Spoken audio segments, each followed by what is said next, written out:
En avant pour un jardin vivant, la LPO, Vendéo, la ville de La Roche-sur-Yon sont sur place et vont dans le même sens. Le jardin vivant, c'est d'abord de l'observation, puis un lâcher-prise en conscience qui s'oppose à vouloir tout maîtriser, accompagner la nature, plutôt que gérer un jardin pour qu'il soit propre. On va privilégier un entretien un petit peu plus classique autour de la maison, qui va être une source d'accueil, qui va être une source de bien-être. Et puis, plus on va s'éloigner de ce tour de maison, de la terrasse, éventuellement de la piscine, etc., on va laisser quelque chose d'un petit peu plus sauvage. On va gérer les rémanents, les déchets de façon différente.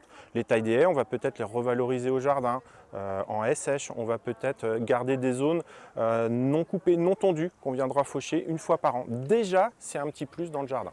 Là, tu as la faux qui peut aller là-dedans. Le lycée nature de La Roche-sur-Yon a invité Éric Lenoir, paysagiste et auteur du traité du jardin punk. Avec ses élèves ici, il donne une impulsion de création d'un futur jardin punk sur le lieu de l'ancienne décharge de l'école.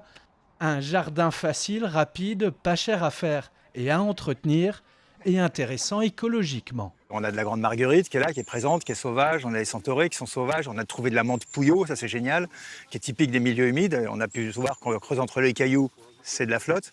Donc on sait qu'il y a de l'argile aussi. On a le saule marceau qui est présent, qui n'est pas la plante la plus intéressante, mais qui nous sert à fabriquer nos piquets, à faire nos clôtures. Jardiner, ce n'est pas que tondre sa pelouse et éliminer les mauvaises herbes. Il n'y a d'ailleurs pas de mauvaises herbes.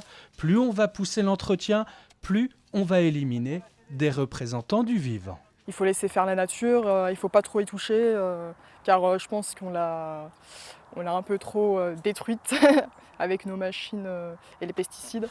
Accueil de la biodiversité, faible entretien, impact écologique le plus positif possible, le jardin vivant, une source d'inspiration pour améliorer notre environnement.